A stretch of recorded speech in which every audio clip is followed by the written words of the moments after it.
Good morning, everyone. Hope you guys can all hear me. We are joining here this morning to talk about Meraki. This session is going to be recorded, so rest assured that it will be shared with you later on.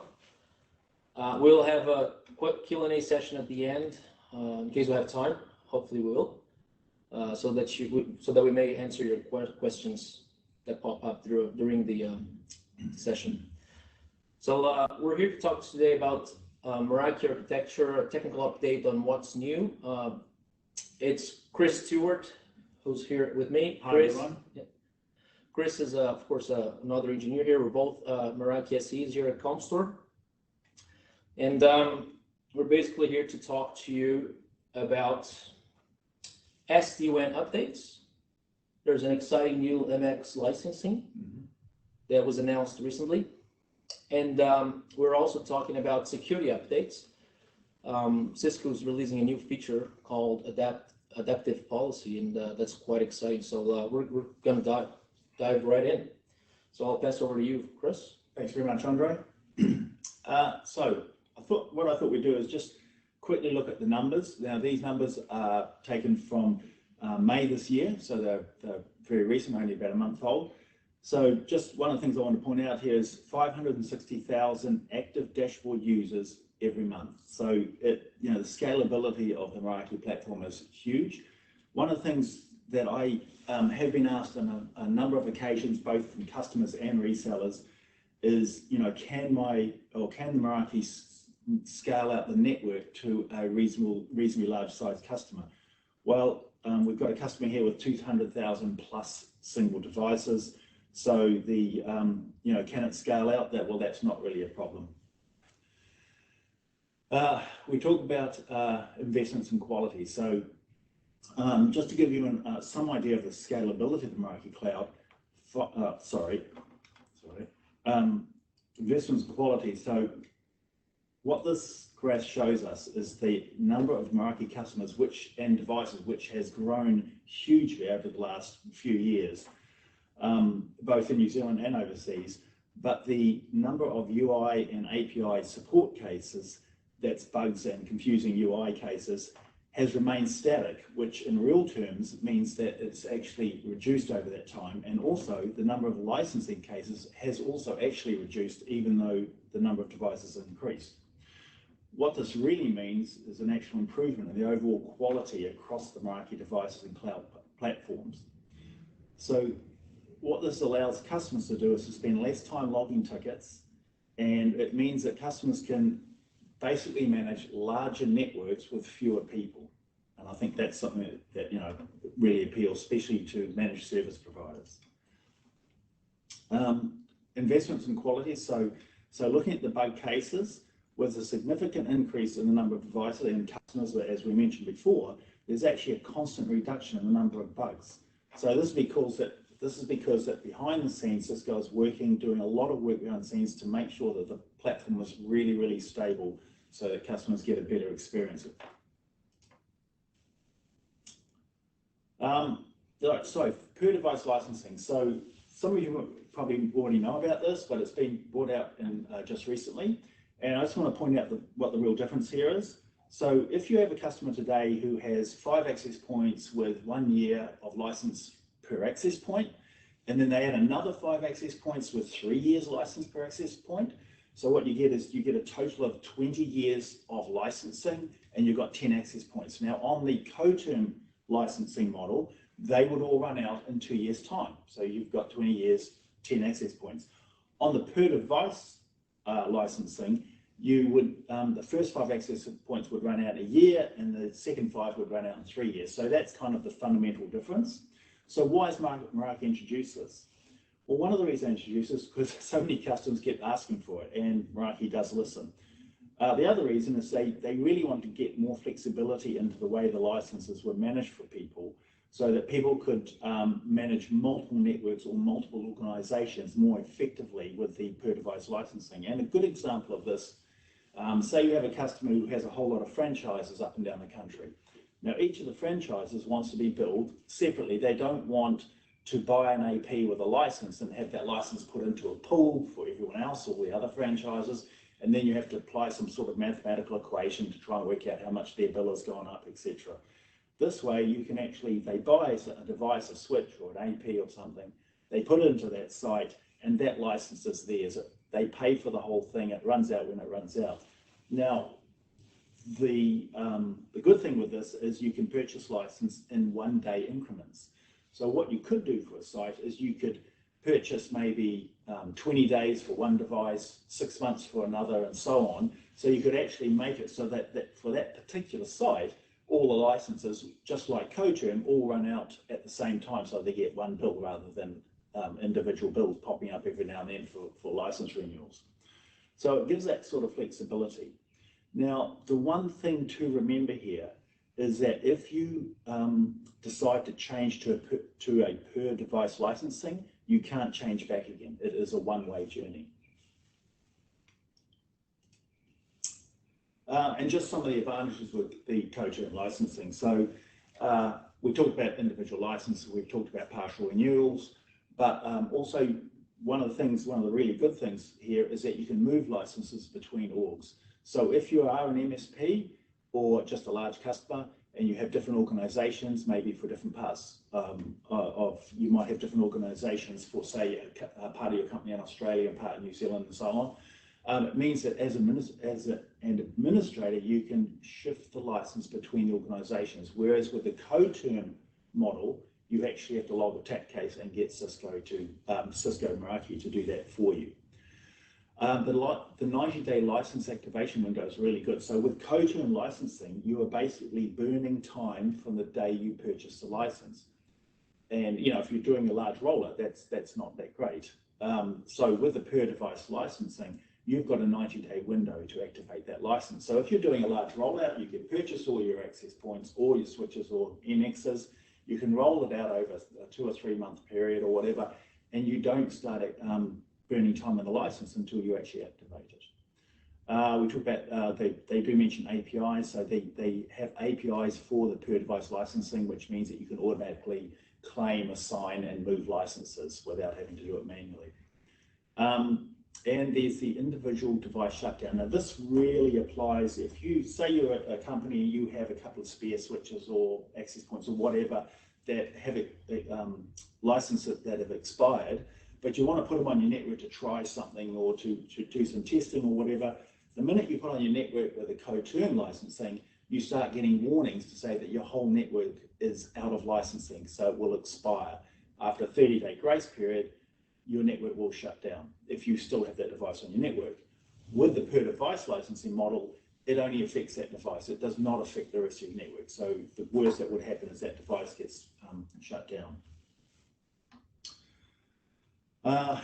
Right, so we talk about dashboard API velocity. So just like every company's the same in this regard, everybody realizes that APIs and working with partners is the way to get the best out of your network, to get the best value for your customer. So what Meraki is doing, and this is just over the last year, Meraki has put a lot of effort into building more robust AP capabilities. So they've added over 130 new API endpoints and over 45 enhancements to existing API endpoints just over the last year. So, this really allows customers to really extend and enrich the value they get from the Meraki network. It also means, they can apply a lot of automation as well to their network through the APIs. Public feature announcement. So this is great. I love this feature. It's something that Meraki has brought out. So it's a public feature announcement that it's a feed that has gone live on the Meraki community. So if you're not familiar with the Meraki community, it's community.meraki.com. This is Meraki's user community for all things Meraki, and there are all kinds of partners, customers, and Cisco Meraki employees on the site exchanging tips and lessons learned, and just chatting to each other and talking about their experience. The feature announcement is also available on the Meraki dashboard, but putting it on the Meraki community page means that people who don't regularly use the dashboard, like myself, can still get the latest updates. So, you know, if you've got a team, you know, we all have this, you've got a team of people that use the dashboard regularly, but you've got a whole lot of people in your company who really don't use the dashboard on a regular basis, but really need to see these updates. So up until now, the only thing you could do was go and Google them or go onto the dashboard. Well, now you can go there, go to the community page, and it's like a drop-down list. You can see all the different things that have been added over the previous few months or whatever. Right, so MX update. So before we go to the actual update, again, I just wanted to highlight some of the numbers here. So again, from May 2020, so this is very relevant. I just want to notice to call out a few things here, like the number of MX devices using threat grid enabled, 11,700, with AMP enabled, 490,000, content filtering, SD-WAN features. You know, there's a whole lot of things, and Meraki Insights, 2,100, so that's relatively new. So it's just sort of giving you an idea of the scalability and the things that people are using out there in the real world to make their networks run that much better. So I just also want to put this example in. So this is an example of a situation brought about by COVID-19, the COVID-19 pandemic, which resulted in a university medical centre sending out all its employees to work from home. So they had a short time frame for this. You know, they were going into lockdown, so they had a couple of weeks. So they required an extremely rapid access solution to be rolled out and with minimal effort. So they needed to do it without having to engage a whole lot of technical people. So what they did was they gave everyone an MX68W to take home, and they showed them how to plug them into their existing internet access. And then they configured them on the dashboard to connect back to a couple of MX450s that they installed at their head office using the auto VPN configuration. So the remote workers also took home their VoIP headsets. They took them home, and the university used the Meraki Insights to monitor the VoIP quality and the uplinks. This was really easy. It was extremely quick, a quick way to maintain work continuity in a crisis environment. One thing, so just an aside note here, the one thing I would like to mention at this point is that Meraki is actually beta testing the AnyConnect client right now for use with EMX as its client VPN. Now, I know that this has been talked about for quite some time. People have been asking about this for quite a while now. They actually have internal Meraki people using the AnyConnect right now, and they're looking to move into a limited customer beta trial soon. So that's really good news. I don't know when it's going to be rolled out, but it can't be far away now. Meraki Assemble. So this is a new feature that Meraki has added. So Meraki have added a filter for clients connecting to via VPN. So the reason I've added this is just to make it easier for you to locate the client device that's connected to VPN. So you might have, you know, 50, 100 client devices. So this is an easy way to locate those. They've added a dedicated client VPN page to the dashboard to make it easier to set up and manage the VPN clients. So just a quick look at the SD-WAN market journey. So Andre added the slide. So this it kind of started when I think it was Gartner that coined the term SD-WAN. So then it became a thing. And it really experienced quite huge growth in the early days because people were trying to reduce costs by sending non-critical traffic over the internet and the critical traffic over the MPLS, which means obviously you can reduce the size of the MPLS circuits. Security became an issue, and that led to a lot of security vendors getting in on the act and deciding that they were going to deploy an SD-WAN form. But also meant some SD-WAN only vendors came into being and became more prominent, like VeloCloud and Viptela. The marketplace, as you would normally get in this instance, it became very fragmented, a whole lot of vendors, a whole lot of startups. Then we go through the usual process, vendor consolidation, so you get people like, well, VeloCloud and Viptela were both purchased by larger vendors. And then we saw the rapid growth, so it was app quality of experience became key. So, you know, it's all very well having SD-WAN, but you've got to have good application experience, and you need to be able to look at that experience and monitor and manage it and get some real meaningful data. And so where are we today? So what, you know, we see there at the present point, and what we're saying is that we will see some more consolidation, vendor consolidation for sure. And we're also seeing the rapid growth will continue. We've seen a huge growth in it from a Cisco Meraki perspective. And the next sort of cab off the rank is SaaS application quality of experience. So that's quite crucial because a lot of people are using SaaS applications. MX licensing tiers. So we have 3 tiers now. So the first 2 tiers, we have the enterprise license. So this is a basic license. To be fair, we don't sell a lot of these licenses. We encourage people to go for the advanced security license. But the use case for the enterprise license is if you have a remote site that is a VPN only or SD-WAN back into your office, so that it does not have direct internet access. So in that instance, that is a good use case for an enterprise. So it's VPNing back to the head office, and that's or back to other offices, and that's pretty much what the only connection it has. If you then want to either have a firewall that is internet only, so it's one site and talks to the internet, then you need the advanced security because it's a UTN, full UTN security. The other use case for that would be, again, if you have a remote site which is has a SD-WAN or VPN back to the head office, but it also has a direct internet feed for, say, SaaS applications, then that would require the UTM or the advanced security license. So the next license, and this is a very new license that they just released, this is a security SD-WAN Plus license.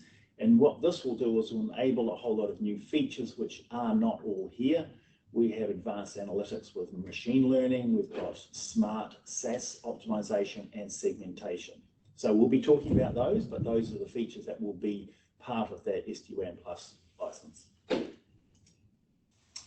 So we'll look at SaaS optimization. So in this particular network, what we have here is a remote branch site. And as we mentioned, this branch site has direct access to the SaaS application via an internet access at the branch site.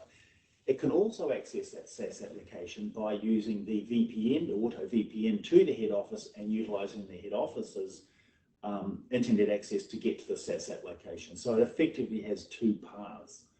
So what Meraki is doing is incorporating more machine learning to enhance things like smart thresholds and to improve the dynamic path selection. So the first main change to this that Meraki is moving is, that Meraki is moving from a model where they have separate routing domains on the MX for the internet and the VPN or the SD-WAN. So at the moment, they have separate routing domains on the MX. So if you use a direct access, a separate routing domain to the one using the VPN, which means that they don't really talk, they don't understand what's happening.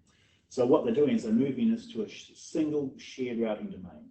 So the big thing here is that Meraki will be able to determine on the fly, based on performance of those links, whether the traffic should use the internet or the VPN connectivity to connect to the SaaS service.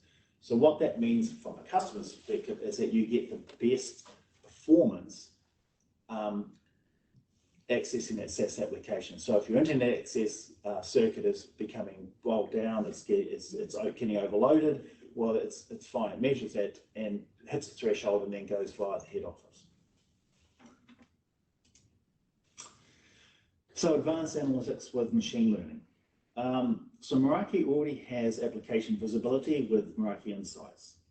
Now Meraki is adding more intelligences in the form of smart threshold, a smart threshold feature that was mentioned in the previous slide. So rather than just having to manually set a threshold for WAN loss or latency or jitter that exceeds a particular value for a particular link to enable failover of a specific application, Meraki wants to make those thresholds self-identifying. In other words, Meraki will set those thresholds automatically for you. And the way that Meraki sort of has worked that out is with their machine learning and their analytics that they have on a whole raft of customers out there right now, they take all that data in and they work out what is the best performance criteria for well-known applications, for a number of applications. But you still have, you will still have the ability to set them manually. So you still have the ability to set those thresholds manually, but you can utilize the automatic process from Meraki. So why they're doing this? They're doing this so that it makes it easier for you to set up a network. It takes a whole lot of work out of doing that. So if you think about this, this is really in keeping with Meraki's original and main philosophy that it still has today, and that is that they're trying to make your network as easy and intuitive to operate as possible, utilizing automation where it makes sense, right? So this feature is about to go into beta trial, so it's not available yet, but it is about to go into beta trial. The next thing that Meraki wants to do, and I need to make this very clear, that there are a couple of things on this slide and the next slide that are marked as vision. So these things are not short time frame, right? They are vision statements, and they are where Meraki want to go. So for predictive insights, what we're looking at is proactive warning when we expect to see performance impact on a critical application. So this has been able to warn the customer that a group of users at a particular location will experience issues with an application within, say, the next 12 to 24 hours. So again, as I said, this is based on Meraki gathering application behavioral information from MI customers and applying machine learning to that, so they have a good idea on what, so they can provide predictive results and forewarn you when they think something is going to turn bad. We're not sure what this will look like. This is a vision. It's not just around the corner, but this is the direction that Meraki is taking.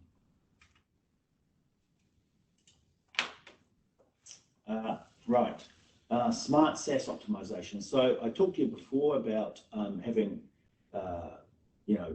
access to two different paths to get to a SaaS application. So, we talked about that shared path logic. So, and that's something that's coming very soon, but the vision for Smart Path is to utilize the information from the predictive foresight, which we mentioned before, to be more preemptive with the path rerouting.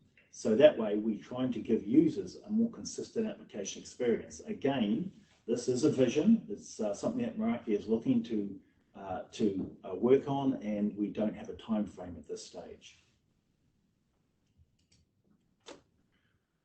Segmentation. So this is kind of a bit of a favorite subject of mine, because I've seen this as being a real step up for Meraki, especially from an SD-WAN perspective. So this is another new feature that Meraki is working on. So the first implementation of this is in the access platform. So that's on the switches, so 390 switch, and on the access points. So it's the Wave 2 access points and the Wi-Fi 6 access points. So that's in the form of adaptive policy, which is what Andre will talk about later on. So the adaptive policy utilizes security group tags. So what Meraki is looking to do is to bring the tag-based segmentation to the MX. So there are a couple of different layers of this. One is to pass the security group tags over the WAN. So what we want the MX to do is to respect the security group tags and thereby extend the segmentation across the WAN, so it's not just a LAN-based segmentation. The second part of this is to enforce policy on the SGTs, on the MX, right? So that's phase 2. These are both visions, right? So they're not coming in the immediate future, but Meraki has started working on them, and we'll hopefully see them in the not too distant future. So with that, I'd like to hand over to Andre, and he can talk to you about adaptive policy. Thank you, Chris. Yep, thanks very much. I really like where Meraki is going with SD-WAN. They're implementing a lot of new capabilities in it. Well, it's really cool because they've taken, as Meraki do so often, they take an out-of-the-box approach to it. They look at it from left field, and instead of going down the VRF IP routing path for segmentation across the WAN, they've gone down the security group tags, which I think is great. It's great, and yeah, what they do so well is simplifying powerful technology. Yeah. That's I can't wait to see what they come up with in the WAN side of things. But with regards to segmentation in the LAN side of things, Meraki has simplified the whole trust stack approach to a degree and brought it into their portfolio, and it's calling that new capability adaptive policy. It's basically a way for us to create security based on intent, and we're applying that currently, or we'll soon be able to apply that to LAN devices, wired and wireless clients. Right? So why is Meraki thinking about adaptive policy? They've noticed that many customers have challenges with, first of all, maintaining ACLs, access control lists. Maintaining ACLs in itself is actually creating gaps on their security policies. So it is a challenge in themselves. Whenever customers have to create new branches or enroll new employees, they have to think about their security policies and how they need to change perhaps their network design to add perhaps a new department in the network or not. So all these things fall in place when they're architecting, when you're designing a network. And these are challenges that are often too complex for engineers to solve it. And at the end of the day, it becomes costly ineffective to actually try and solve them with legacy controls. This is why a new approach is needed. And at the end of the day, when you're looking at security, what you want to be able to do is to have an automated system that will not overload your IT system, your IT team.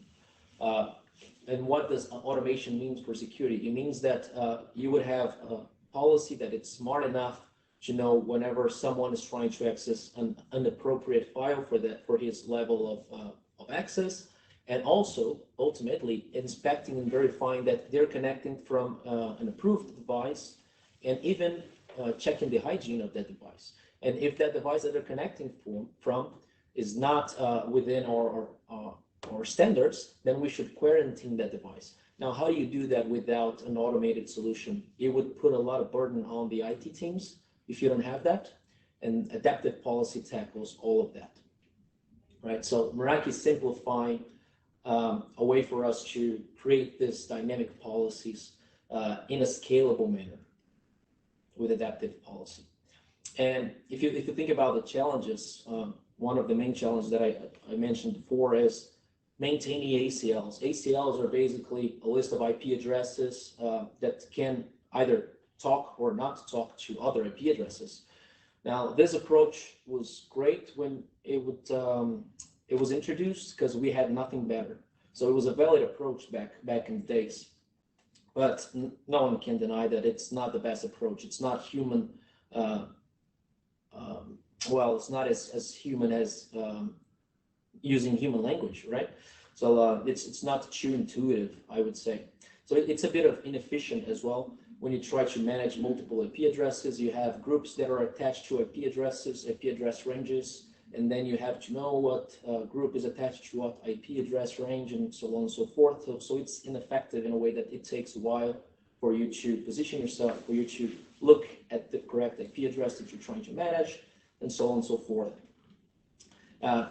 Plus, whenever there's a new addition to the network, as I said before, a new department perhaps, or a new cluster of servers, you have to rethink, redesign your network. So maintaining security policies based on ACL is also a bit cumbersome in that perspective.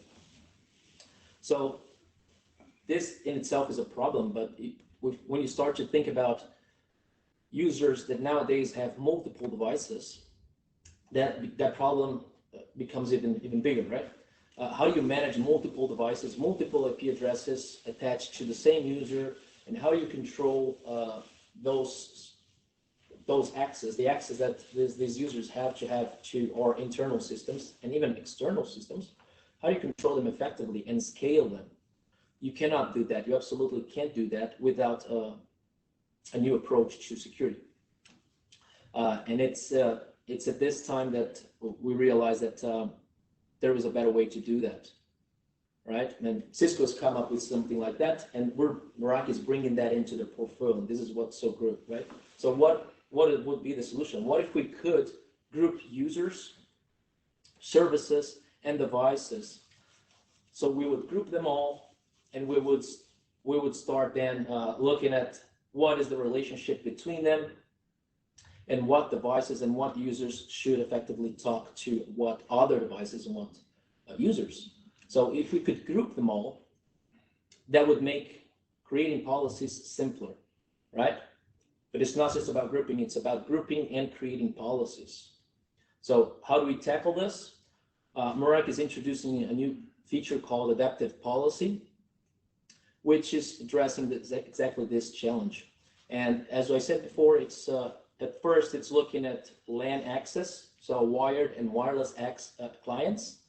So it is available for the MS390 or new switch, which is Cisco silicon based. So think about the Catalyst, the main switching Catalyst series from Cisco. They brought in that same hardware intelligence into our Meraki product. And this product was introduced with this new capability because it required more power to actually run this feature effectively. But it's also available for the newer MR access points that we have. All the Wi-Fi 5, Wave 2, and Wi-Fi 6 MR access points running software version 27 should support adaptive policy as well. So it's not something exclusive to very new devices, but it's also available for wireless devices. So what is adaptive policy at the end of the day? Adaptive policy basically enables our customers to tackle these security challenges from an intent-based approach, right? So think of it this way. Whenever our customers are serving internet to guests, how do we make sure that guests can talk to the internet? Currently, we basically rely on an ACL rule, as I said before, saying that everyone connecting to our guests' IP range can only talk to the internet, right? But what if we could do that from a grouping perspective? From a management perspective, that would be a lot easier for us. And from an understanding perspective too. So guests in this scenario of ours would only be able to talk to internet services. They would not be able to access internal IoT devices, for example. But with adaptive policy, you could easily establish that IT admins can also access internet services and IoT devices. And IoT devices, in its own, they can talk to IT admins and IoT servers, and so on and so forth. So you create relationships that are intuitive, that are more human readable in that sense. It makes a lot more sense to create rules this way.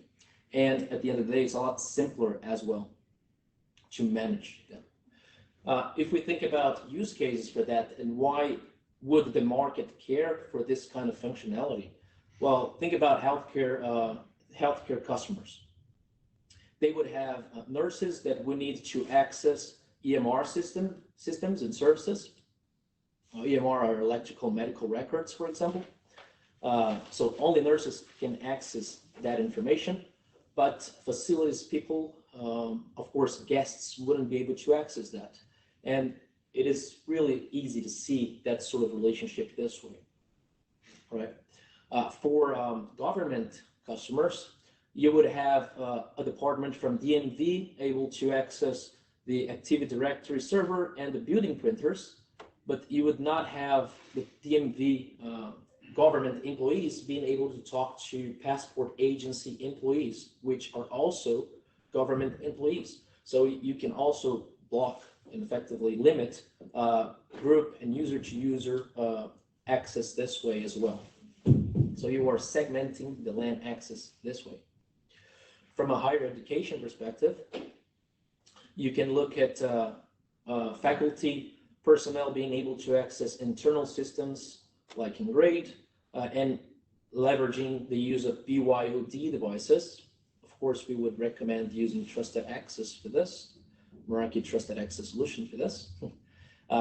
From a guest perspective, guests should not have access to the internal systems, but they should have access to the internet, right? Much like the students.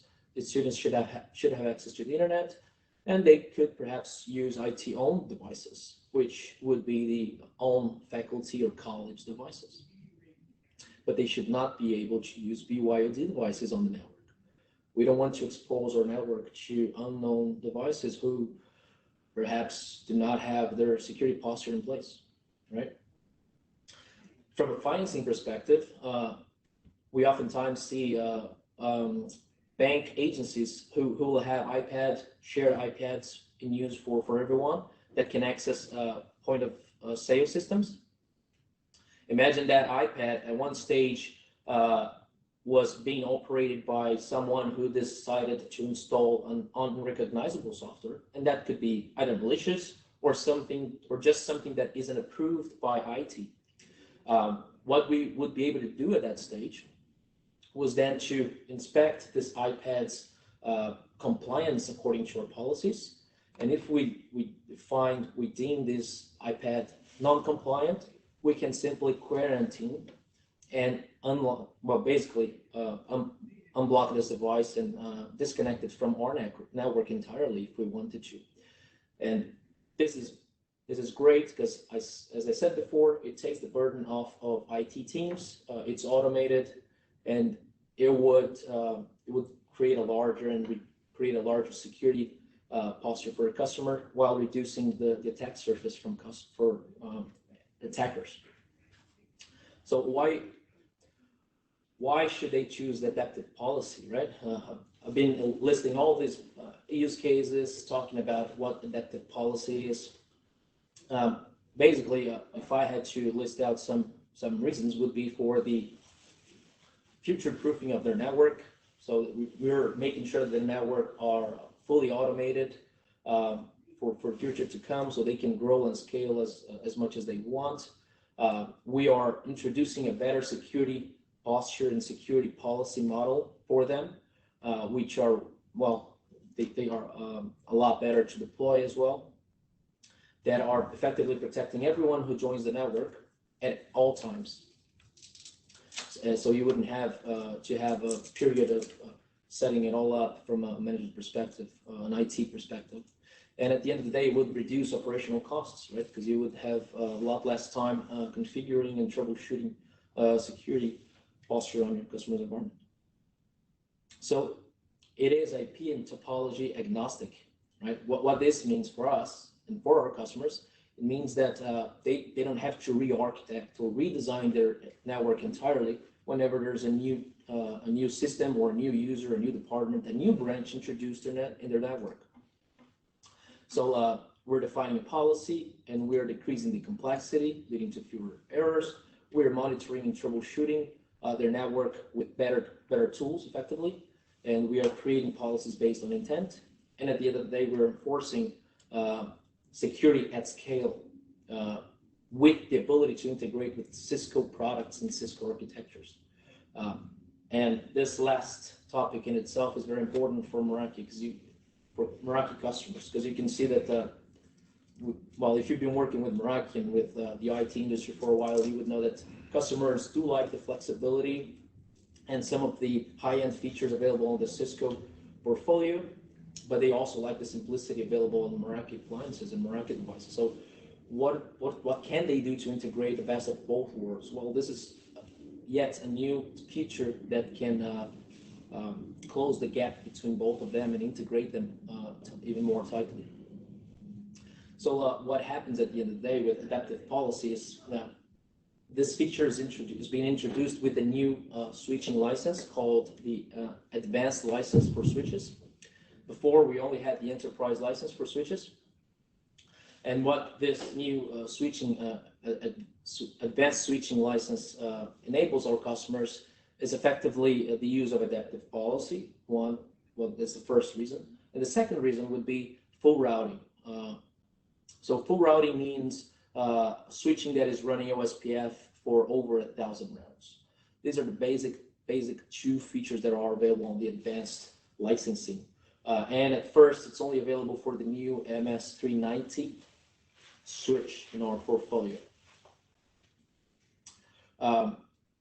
With this new license, Meraki is also introducing a new way for us to think about SKUs for switches. Why is this important? Because now with this new licensing, we basically have two license types for switches. We don't have SKUs that are licensing SKUs for switches that are attached to their models anymore, right? So the MS3090 is the first one of its kind in that sense as well. Now Meraki is introducing 24-port and 48-port differentiation and enterprise and advanced differentiation. So as an example, for the 390, what the SKU would look like from a licensing perspective for it would be LIC-24-enterprise, for example, -switch. This is an example, but it would just be that. It would not carry the device model in it. And this is a first for Meraki SKUs. And this is going to be used widely in the portfolio later on as well. Cool. So let's look at adaptive policy a little bit more in depth. So adaptive policy has a very intuitive setup process. You can integrate that with ICE. You can integrate that with leverage TrustSec out of it, and so on and so forth. If you're using ICE as your radius server, for example, it's a matter of setting up ICE server, configuring the Meraki dashboard, and then configuring the general synchronization settings. So it's simple as that. Now, when you think of adaptive policy, it's relying on the security group tagging that Chris mentioned earlier before. So remember, he mentioned tagging with the SD-WAN capabilities. And Meraki is also tagging traffic on the LAN side of things as well. And this segmenting and tagging technique that we're using is coming straight from the Cisco portfolio. It's the same tagging system that Cisco uses on ICE and they use on TrustSec, which is called CMD, Cisco Metadata. So the same tagging system that they use there is available on the new Meraki devices running adaptive policy. So you can start seeing the value behind the solution and the value between integrating Meraki-based networks and Cisco-based networks, because they're basically using the same tagging system as well. So what you can do is effectively integrate them all. So you can have Meraki switches sending tagged traffic over to Cisco switches as well. It would all work. This is called multi-domain. We'll get there. And how does the adaptive policy work then? Let's look at how it works. From a setup perspective in the Meraki dashboard, it's a matter of the admin creating groups on the Meraki dashboard, role-based policies, and then applying these policies to groups.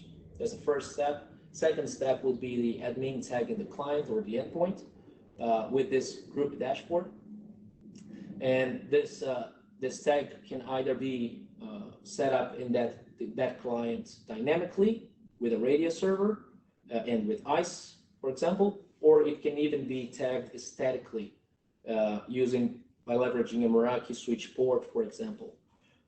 So you can assign tags for switch ports as well, not just leveraging radius authentication and radius-based 802.1x authentication. And after that, the client starts generating traffic, and all traffic that is generated from that client is going to be encapsulated with the appropriate tag.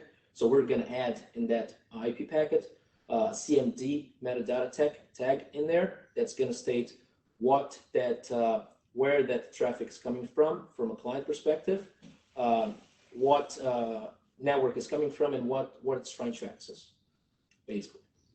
And finally, the policy is enforced on the client when it reaches the destination. So when at the egress point from our solution, we're going to verify the source, what that tag says as the source, and we're going to verify our policies or group policies if that source should be talking to that destination. So from a Meraki setup perspective, this is how it's going to look like on the dashboard. So adaptive policy is going to be available in the organization section at the bottom here under configure. Why under organization? Because it's a organization-wide setting, right? So this means that it can be applied to every network on a customer's organization. Well, increasing even more its value, as we're saying here. It's important to notice that though that this option is only available for customers who have brought in the advanced license for the MS390 at the moment, who have claimed that license on their dashboards. After that, what you get when you click on that, you're taken then to the adaptive policy screen, where you can see all the groups that you created, what the security group tags value is, and this is the value that's going to be added to the IP packet that's going to identify that group. And you can also customize the policy afterwards and so on. So the first step is to navigate to adaptive policy. After that, you're going to create the groups. So you would have seen the groups there. So you can add more groups, add as many groups as you want with whatever security group tags you have in your network. Once you have done that, then what you need to do is click on policies at the top here, and then you can easily create policies. So you're effectively creating relationships between these groups that you've just created. So you're going to say every traffic coming from this source group IoT will be allowed to the destination groups of IoT. So IoT devices can talk to IoT devices. That's great. So you're not looking at IP addresses here, and that's awesome. What you would have to do then would be to create all the relationships that you want in your network this way. It's a lot easier than to be looking at ACLs and IP addresses. So that's great, and that's the Meraki fine of this sort of technology that we're seeing. Cool. So after you created the policies on the dashboard, those policies are going to then be pushed to the devices that we have. And that policy is effectively going to look like this chart over here at the top. So if you work with ICE and TrustSec, you would remember this sort of chart. This is a security policy chart. And it effectively tells us what groups can talk to what other groups. So the group employee can send traffic to employee. The group employee cannot send traffic to IoT, and the group employee can send traffic to IoT server, and so on and so forth. So these policies are then going to be pushed to the devices, just like a configuration.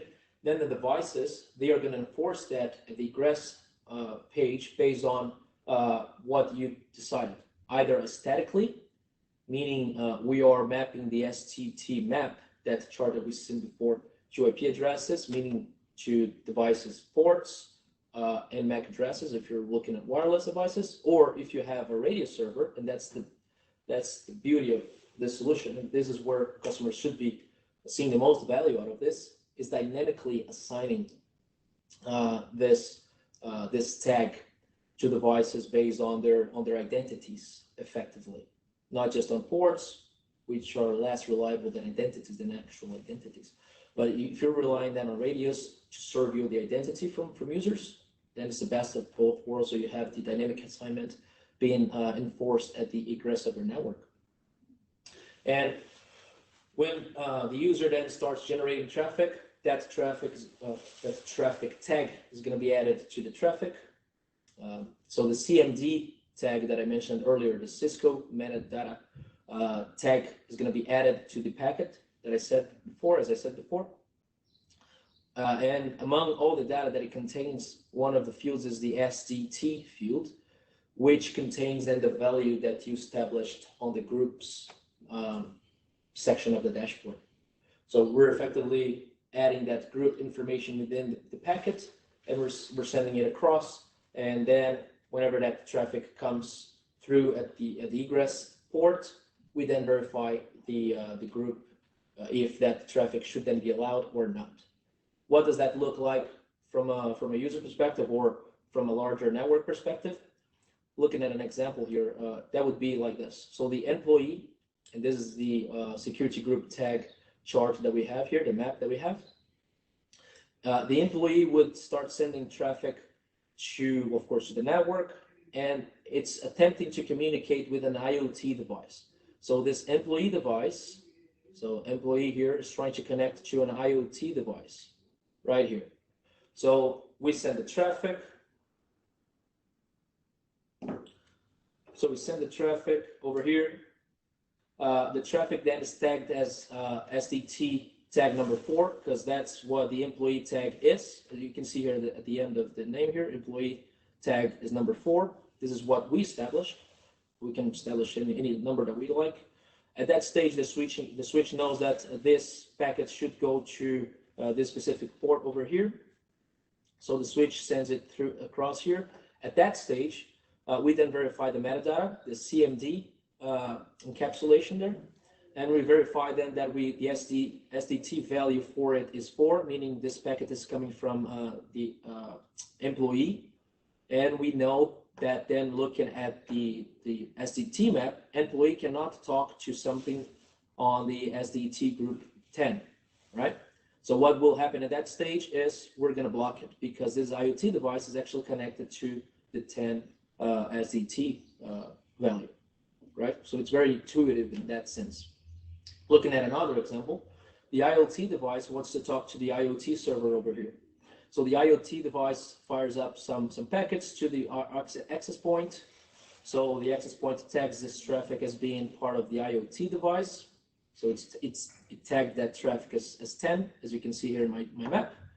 So I want that IoT to talk to the IoT server. So I should expect that traffic to go across, right? As you can see here at the map. So that traffic is then going to be verified by the switch as well. We're going to verify that the CMD encapsulation says that it's coming from SDT value 10. And we're going to say that 10 can talk indeed to IoT server, so the traffic goes across. So this is an example of how that policy would be applied to a customer's environment. And this is great looking just from a Meraki perspective. But as I said before, this feature greatly enhanced the capability, the integration capability of Meraki and Cisco portfolio. The way we do that is by looking at multiple domains, right? An adaptive policy domain is basically an end-to-end capable network devices that can use SDT. So a policy domain would be effectively all devices connected to each other that can carry on SDT traffic. That's what it is. This is generally called inline SCT, right? Because they're all connected to each other. SDT that are non-capable, or if we have devices that are connected to non-capable SDT devices, what we're going to do is then enforce these policies on the ingress and egress stages of our domain. So this is what we're going to do. We're going to look at the traffic when it's coming in. When it's coming in through our SDT domain, we're going to tag the traffic.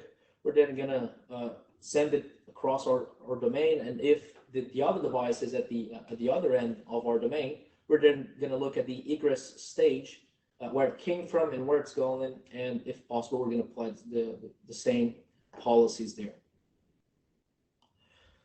What this multi-domain also tells us is that we can then start using Meraki devices with Cisco devices, and it's called multi-domain environments. So these policies in our Meraki environments can also match policies on Cisco environments as well.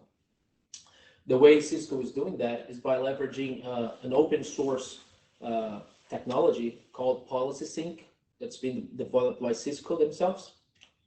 So Policy Sync would effectively look at Meraki adaptive policies, the groups and the policies that you created on the dashboard. It would then download those policies and sync that across to the whole Cisco portfolio, or the whole Cisco domain if you have it. So this Policy Sync is going to take care of this integration for you, which is awesome. So you're greatly increasing the value of this solution in your customer's environment. And this is great. This is great technology that's coming in for our customers. But where do our customers start? first of all, we recommend you identifying and defining their security policy. So know what groups can talk to what groups, what devices should talk to what devices, what are the roles in their networks, and what these roles means in terms of access as well. So creating a group map, that's what we call it. And that would effectively look like a chart of this kind of here. After you do that, you would understand then their topology, knowing what devices they have connected to the network today, knowing what would support SDT, what would not, where would you place your security group tag domains, your policy domains effectively, and yeah, so that you can scope what would be your best domains for your customers. And at the end of the day, this is what the adaptive policy journey would look like. So you would then first define the security policy, as we were saying. You would then start enabling them with radius, ideally, so that you can leverage the dynamic assignment that I said before. You would then secure their wired and wireless access, deploy their STD-capable devices, and finally deploy the policies at the end here with the differentiated access, meaning that your policies are actually taking effect. So this is a recommendation of the journey that your customer could follow to get to that best security model that we're bringing into the Meraki portfolio. So it's effectively best of both worlds. And finally, it's security made simple. So I told you this, and this technology has been around in the Cisco portfolio for a number of years now, but Meraki is doing that simpler. So it's Merakifying that technology, and we hope with that customers will make more use out of it, hopefully. Here are a few resources for you to look at from an adaptive policy perspective. There's a selling guide with questions that you should be looking at in order to identify opportunities. There are a number of documents that Meraki is putting out there, and there's also a YouTube channel from a Meraki engineer that is dedicated to adaptive policy. So he's constantly posting how-tos and what does it do, how do you do that, and so on and so forth. So that's, of course, that's very new, but it's available on YouTube for free, right? So why not to access that? So with that, I'd like to thank you for joining us. Be on the lookout for Comstor Hero sections that we have coming up if you're part of that group. And thank you for everything. Thank you for joining us. This is our contact details in case you want to talk to us, in case you have queries. If you want to quote for any of the products that we mentioned here, just send us a request through cisco.nz@comstor.com. Thank you. Thanks very much. Any questions? Yeah, I'm looking at the Q&A panel. There are no questions. So with that, I think we're good to end. Thank you, everyone. Thanks everyone for your time. Thank you.